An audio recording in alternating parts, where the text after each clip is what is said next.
Hello, everybody. My name is Lita Abella.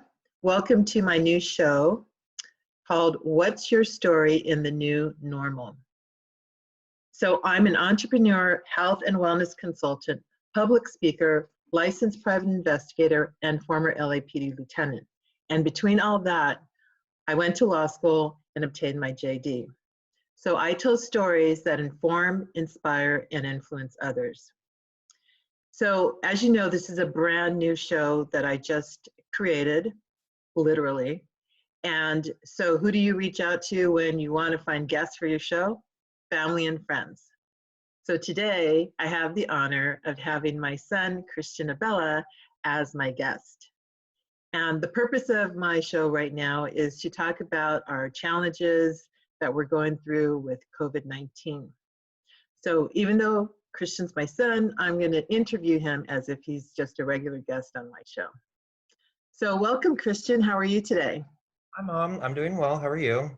I'm doing well. Thank you. So first, I want you to introduce yourself. Let us know your name, where you're from, where you're living now, the area. What do you do? Maybe I know you're in law school, maybe your career, whatever information that you want to give a little brief background on yourself on. So go ahead, give us a little introduction. Okay, so 29. I grew up in Walnut, which is in LA County, all the way down in the San Gabriel Valley. Not many people know where it's at, but anyway, beside the point. So I graduated from high school there. Then I went to Cal State Fullerton and got my BA in communications. After that, I worked in entertainment for a few years on the creative side in production. And then after that, a few years, I decided I wanted to go back to grad school. And from there, I was trying to figure out, what's the best program for me, whether I wanted to get a master's or something else. Ultimately, I'm getting a JD. So I started off and applied, and luckily I was able to get in. However, the law school I got into, Whittier Law School in Orange County, unfortunately had some issues and unfortunately shut down. So before it shut down, I was very fortunate enough to transfer to the University of San Francisco in the Bay Area. And so I actually am no longer in law school, but so I do have my JD now, but I don't know how funny it is, but because of everything that's gone on, I officially graduated because I had my very expensive piece of paper, but there's no commencement ceremony. I don't think that there will ever be a commencement ceremony for my class. That's a little frustrating, but at the same time, it's understandable. So, yeah. And right now, I'm working as a law clerk at a law firm that does labor and employment law.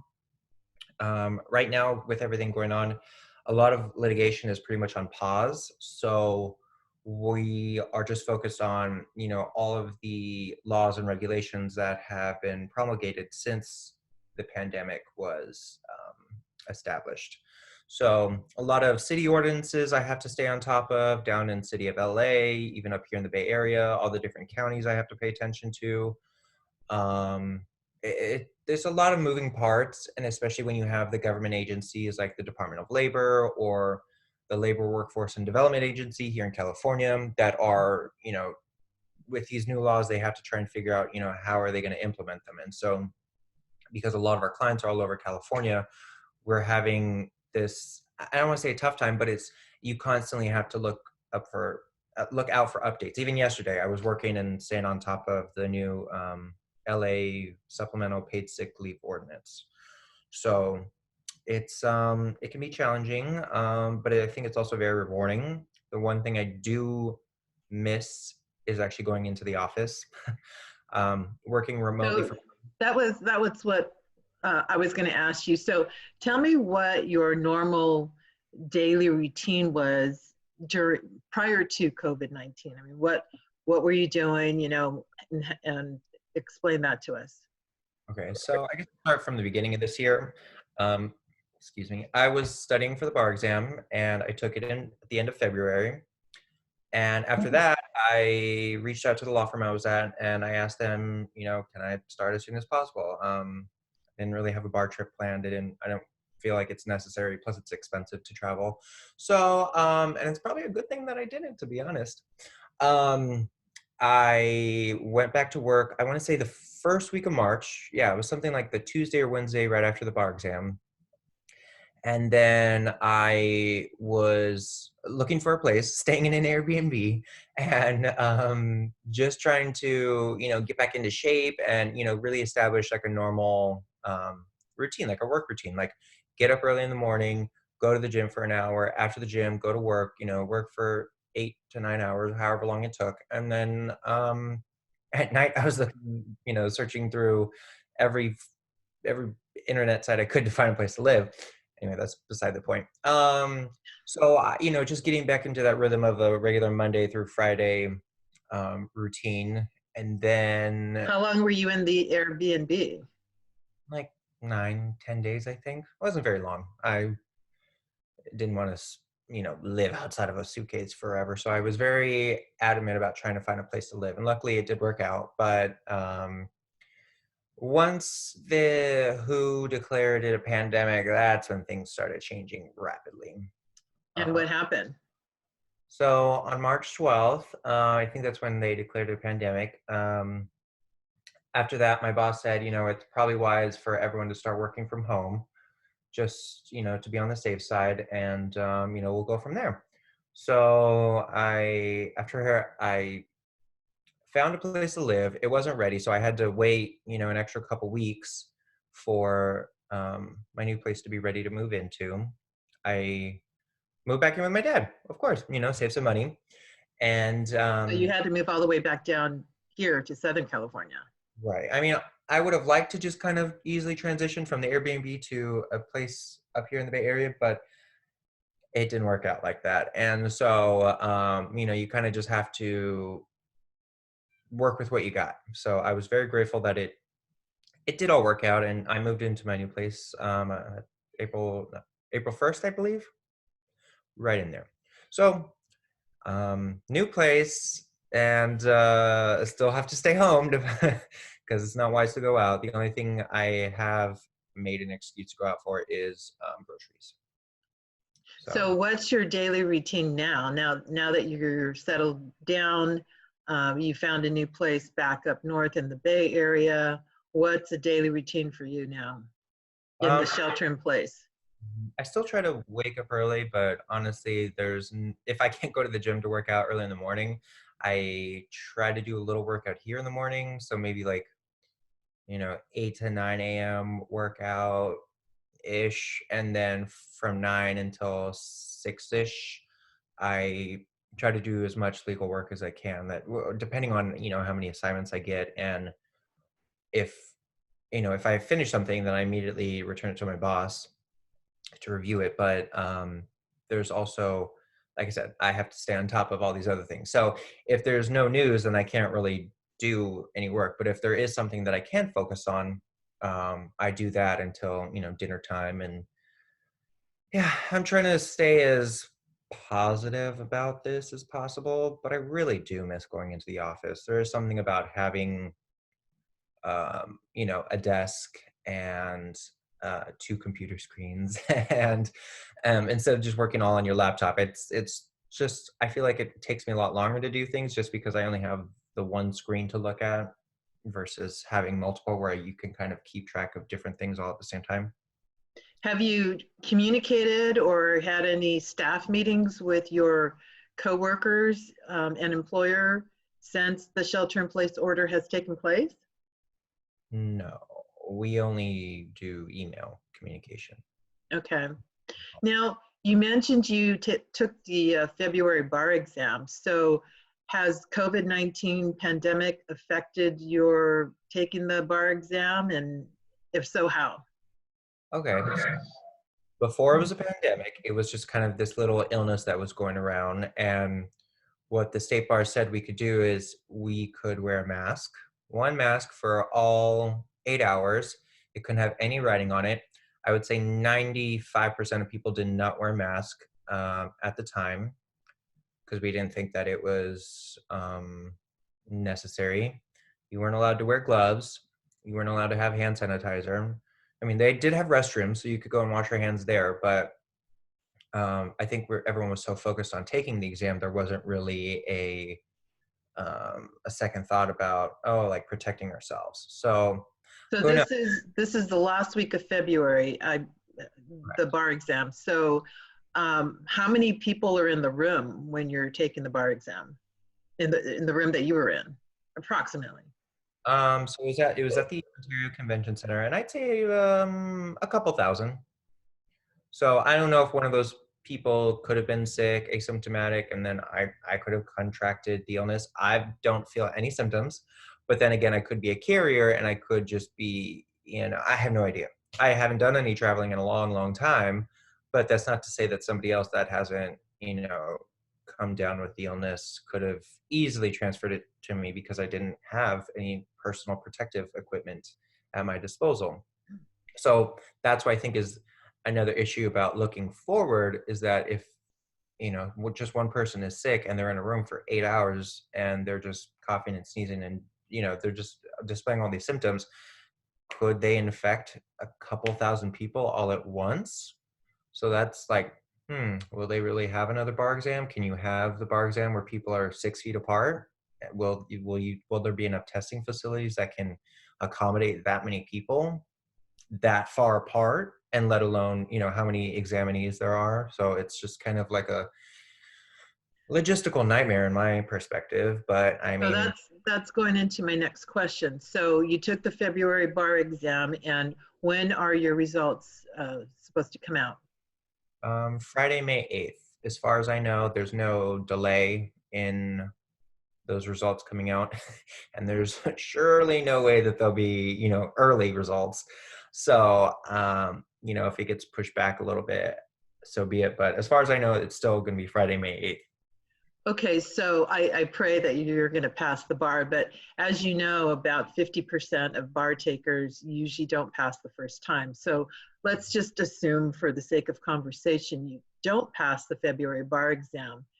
What's happening now with the July bar exam, to your knowledge?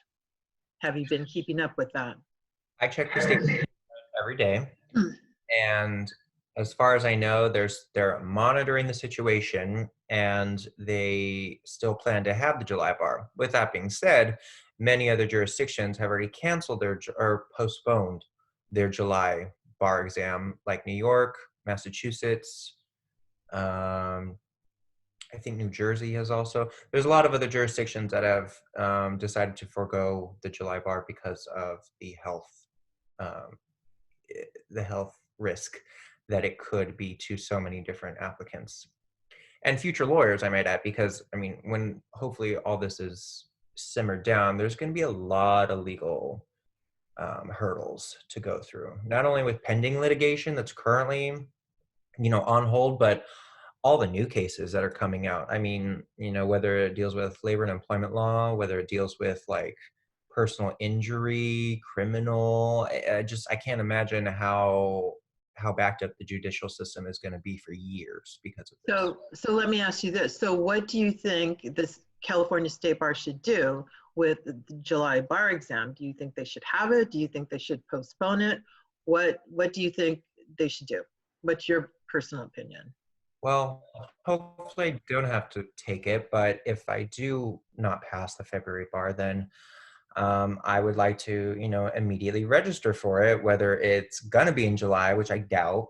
I think that they'll postpone it to probably the fall sometime, but even then, that still seems risky. I mean, it's not like this illness is just going to go away overnight. It's going to be around for a long, long time. And so I think an alternative that, could work is having, I think New Jersey's done it, Wisconsin does it, and and by it, I mean, it's called a temporary licensure program. So to my understanding, if you have a JD, if you have all these other qualifications, then you're able to temporarily practice law, like you're considered a lawyer, as long as you're under the supervision of a licensed attorney, I presume in good standing. So I am in a very fortunate position where I am already like I am a certified law clerk, but this would just kind of elevate me to the status of lawyer for the time being until, whatever requirements I need to satisfy, whether it be take a bar exam in 2021 or sometime in the future, or, maybe they could have a program where I just do a bunch of CLEs, or you have to log so many non-billable pro bono hours of legal work, and maybe there could be some sort of interview process just to kind of vet the people that are really serious about being lawyers and helping out people that are in need, versus somebody that's just trying to get a huge paycheck because they're going to go work at a big law firm. I don't know, but I don't think that it's the most perfect plan, but it's something to help the class of 2019, 2020, Do you, who do you who know of any movements or petitions that have been circulating to advocate for this?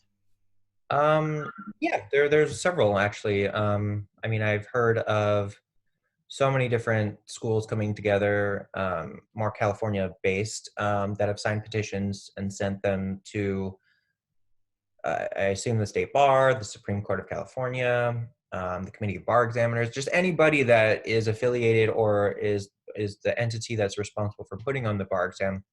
They're the ones that you want to have, um, at least given some notice to, so that way, because there's thousands of law students that are graduating this year, and not only has their last semester just been absolutely ruined. I mean, taking online classes to me is just rubbish.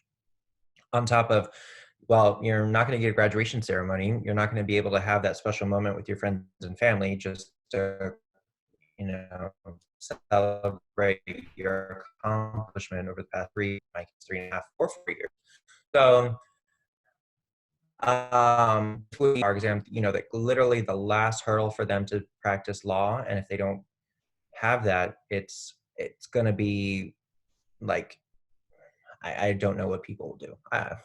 I would revolt just because I mean, you're already so far in debt. I'm in debt. I get a lot of debt. Um, and then on top of not being able to practice law shortly after graduating is just heartbreaking. Yes, yes, I totally understand. So we only have a few minutes left, so let's focus a little bit more on your personal life. So how are you handling the shelter in place? You talked a little bit about exercising in the morning before you start your workday. What do you do for fun? How do you keep yourself entertained and, see your friends, communicate with your friends and family? Like you said, I do try to stay active. My roommate and I sometimes go on walks around the neighborhood. Not very long walks, just something to get out, get some fresh air. But during the working hours, I have to work, so I'm in the house, connected to Wi-Fi. And then for fun, so at night, I have had a couple Zoom conference meetings with some friends back in the LA area. And other than that, it's pretty much just been, enjoying videos on YouTube. I mean, there's Netflix, there's Disney Plus, there's Hulu. So it's just a lot of content consumption, and, streaming, like podcasts or music sets from different DJs and producers that have whatever they've already put out on YouTube, or just that's just out there. So listening to music, alcohol, not too much though, because of course I'm responsible. But I hope so. yeah, well, I'm not drinking and driving. I'm not going anywhere, so I drink at home. It's just there's not much else you can do. I don't, every time they say don't go outside, it just kind of, puts the fear of God in me that, as soon as I go outside, I'm going to die. So I don't go outside. I don't even really go to our backyard. I just kind of put inside and just check check the news to see, what's going on. If there's been, a better you know, day than before as we get closer to, you know, hopefully being out of this, but I don't know. It's one day at a time. Okay. Well, I want to thank you very much for your time to come on to my new show. Again, it's called What's Your Story in the New Normal? Please subscribe to my channel and hit the like button below. And if you know of somebody who has an interesting story or has a cause that they want people to know about, I really would love to hear how people are taking this negative situation and challenging situation that we are living in now and turning it into a positive. So thank you very much, Christian Abella, who happens to be my son. And until next time, make sure that you look for our next video that will be coming up shortly. So thank you very much. Take care. Bye.